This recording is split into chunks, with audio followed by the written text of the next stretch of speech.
Hello, everybody, and welcome. I am Bricker Bowman, and we are back with yet another installation of Pokemon by Daylight.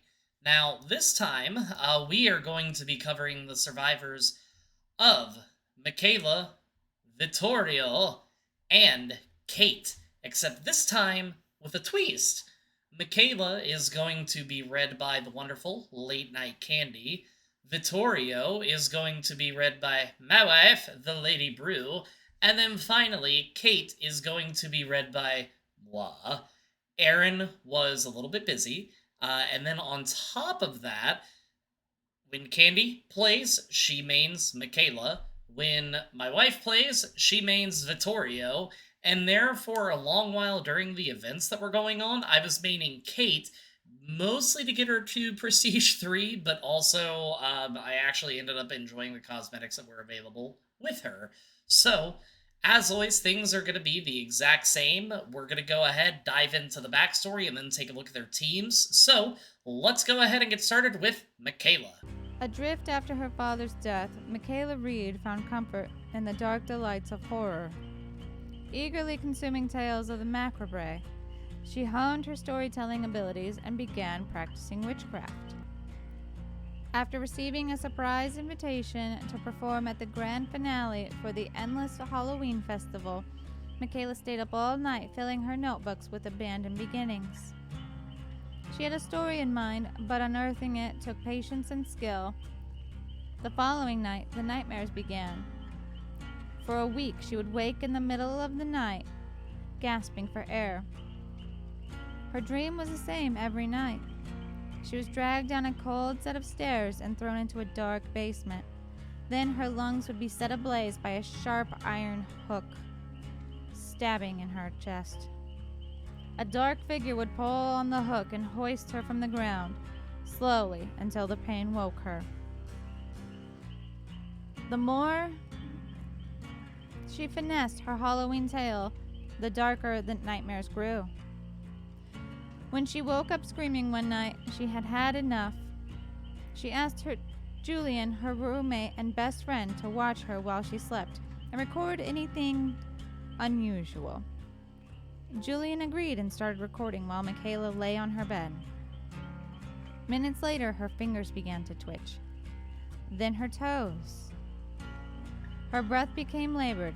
Then Julian stared in shock as Mikaela slowly rose in the air, levitating over her bed.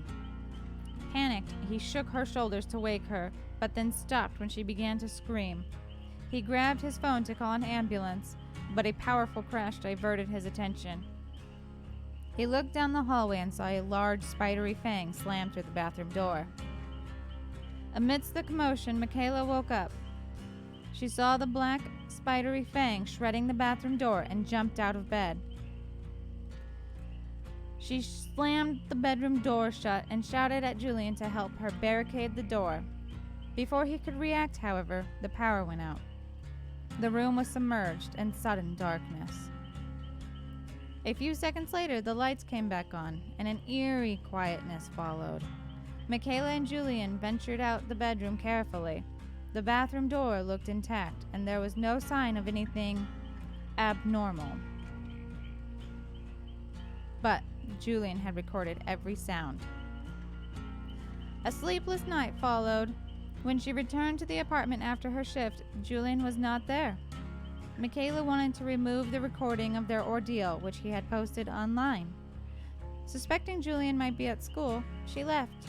The door clicked shut behind her, masking a stifled cry from the bathroom. The next day, Julian was still nowhere to be found. Mikaela had contacted everyone they knew. She looked for him all day and waited for him all night. Distraught and anxious, she missed her shift at the Moonstone. Halloween was tonight, and so was the festival. Julian had entered the storytelling competition for her. He had supported her every time she doubted herself. Maybe he would be there. The evening when the host called Mikaela's name at the Endless Halloween Festival, she boldly stepped on stage, dressed in a costume. A black dress matched with a wide witchy hat. She hoped to spot Julian in the crowd, but she could not find him, and looking directly at the audience was a mistake. A sea of expectant faces was before her, eyes watching her every move. Her heart pounded in her chest as her hands began to shake. Mikaela took a deep breath. She spoke into the microphone in a deep, haunting voice. She narrated a tale of billowing winds on a cold autumn night, of a loyal friend disappearing before daylight, of forgotten victims hiding in the wings of darkness, of throbbing graves sealed with terrible secrets, and of eternal night in the shadow of death. A thick black fog engulfed Mikaela to the audience's amazement, and no one saw Mikaela Reed again. Mikaela Reed is a young mystic able to alter the trial with supernatural abilities. Her perks allow her to oversee the area while creating areas of refuge. So with Mikaela, it was honestly pretty easy to decide most of her team.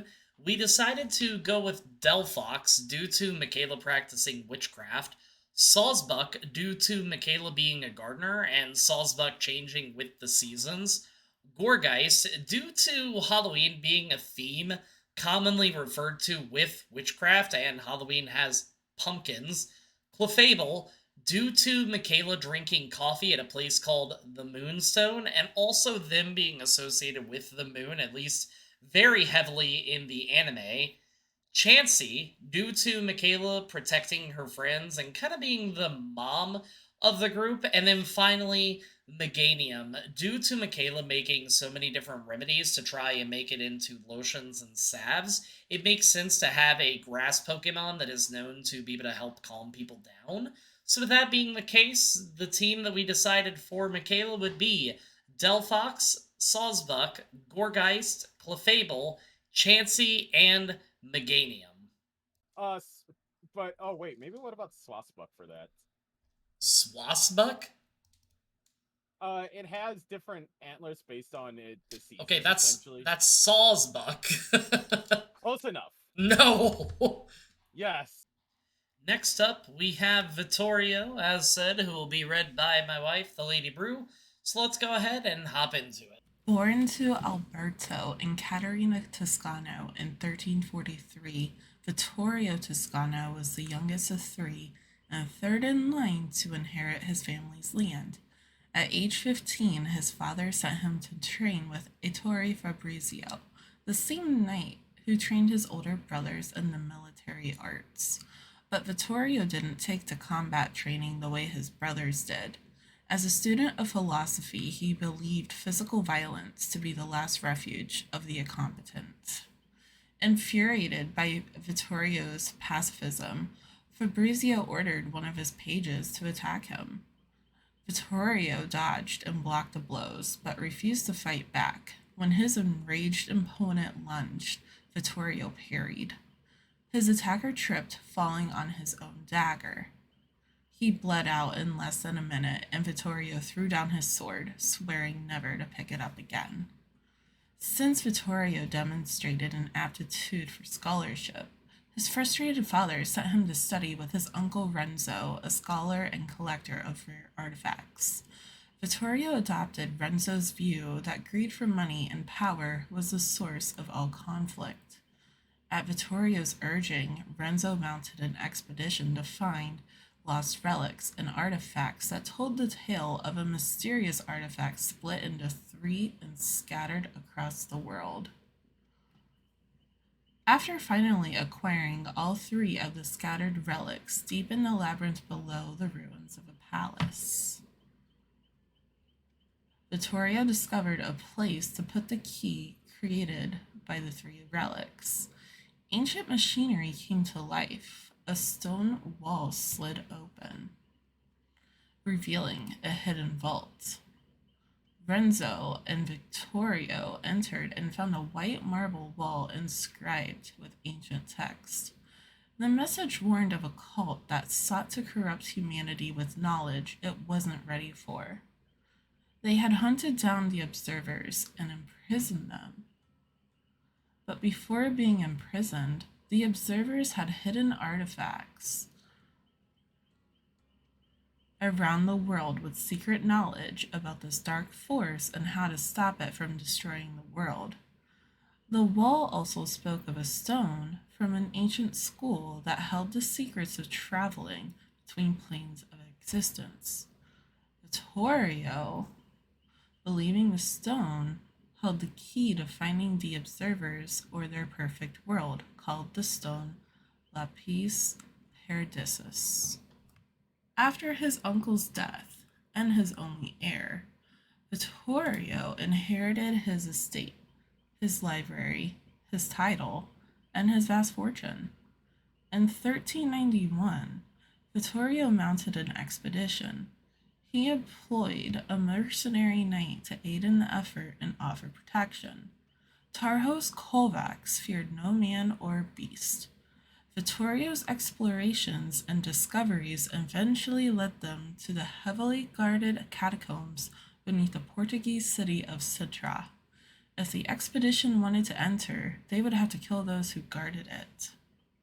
Vittorio had no wish to shed blood and told Tarhos to find another way. The knight had other plans. When they returned to Italy, Tarhos locked Vittorio in a dungeon and began to torture everyone in Vittorio's home estate, promising to stop when he revealed the meaning behind the stone. Within weeks, Tarhos grew tired of torturing the townsfolk, and Vittorio was left to rot in the dungeon. In his solitude, he scratched the symbols from the Lapis Paradisus into the stone floor. He attempted countless sequences while imagining a world like paradise. And just when he was about to surrender to hunger and despair, he tried one last sequence while meditating on a world of endless peace and compassion. At first, he thought he had failed. He gasped with the last of his strength as the rats approached menacingly, preparing to feast on him. Suddenly, a cold, natural black fog rose from the stone floor, and within moments he heard cries of anguish and crows circling above him. With difficulty, he clambered to his feet and found himself in another world. Not the paradise he had expected. Vittorio Toscano has endlessly wandered through the fog, attempting to learn its secrets. His perks allow him to store generator progress to use later, reveal the killer's location after a great skill check, and give others a speed boost while repairing. For more information on Vittorio Toscano, please read his story on the DVD Wikia. So, with Vittorio, we decided to go ahead and give him a team of Honedge, due to it being a Sword and Shield style Pokemon. Any fossil Pokemon will actually do for Vittorio, whether it's Aerodactyl, Kabutops, Aerodactyl, Anorith, I think its name is, because he studies ancient history, and it wouldn't be odd for him to find any kind of fossil Pokemon unknown due to the fact that he studies so many other languages. Cabaraja, due to it being an old Pokemon from a faraway land, kind of like Vittorio. Corviknight, due to the era. And then finally, this one will seem odd, but Sylveon, due to the fact that he became almost like a pacifist after an accidental murder. So with that being said, his team would be Honedge, any fossil Pokemon, unknown, Cabaraja, Corviknight, and Sylveon. And then, because of all the trauma and stress that he went through, finding a good way to sleep is important, so Jigglypuff. The fuck up. And last up is going to be Kate, who is going to be read by me. So let's go ahead and dive on in. So, just want to start by saying that Aaron is the one that wrote this, so there's probably going to be some things in here, especially at the end, that I likely wouldn't say. But let's go ahead and hop into it. One of Kate Denson's earliest memories was standing in front of her family singing a song that she'd learned at morning school and watching smiles spread across people's faces. Seeing how something as simple as a song could make people so happy was the moment when she knew what she wanted to do with her life. She practiced, learned the guitar, and as soon as she was big enough to reach over it, she was performing in front of crowds by the time she was 8 years old. Her mother did everything she could to fulfill Kate's dream, taking her all over the home state of Pennsylvania, then across the South, and even to Nashville itself. Kate won folk music competitions and talent shows wherever she participated, but for her to win, others had to lose, and that wasn't in her nature. She only wanted an outlet, a way to touch people's lives, to make them forget the worries of the world and just enjoy themselves, if only for a while. With age came a newfound freedom. She bought a battered old Chevy truck and was able to travel around by herself, meeting fans and making new friends wherever she stopped. Hers wasn't a story of rock excess, though, just the road, her guitar, and maybe a good bourbon to end the day. From sunbaked festivals to dark and cozy bars, people flocked to her voice and her self penned songs of friendship, family, love, and home. These sentiments weren't just lip service. She made sure to return home as often as she could to help out in her community and entertain the local children with her tales of the wider world.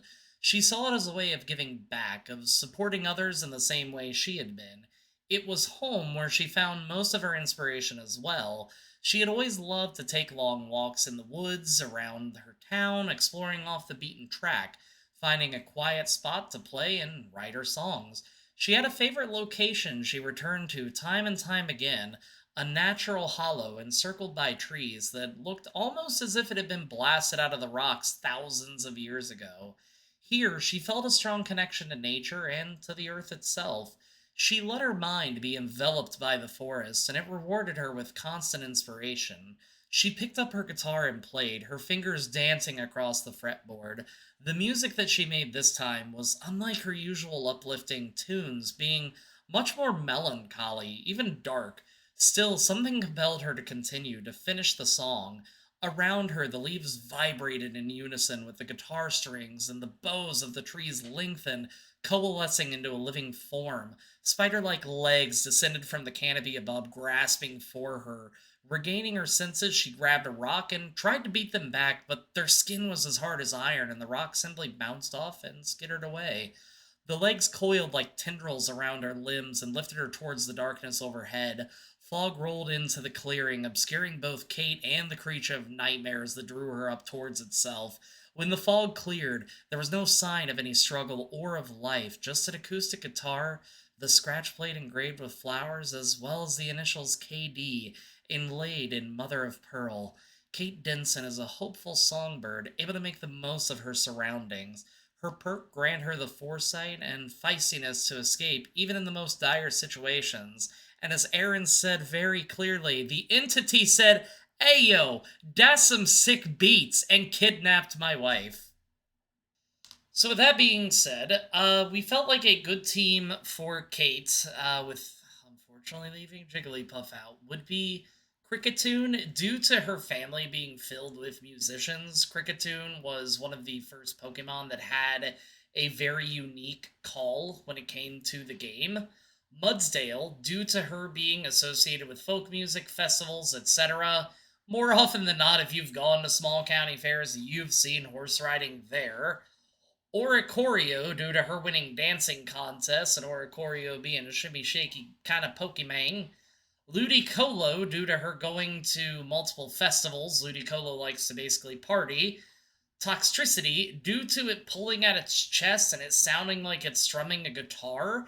And then, I know we're going heavy with evolutions apparently, but Leafeon, due to her having a strong connection with nature.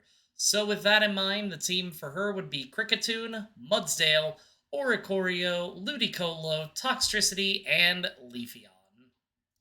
So, I know that things were a little bit different, but I do hope that you enjoyed this particular Pokemon by Daylight episode.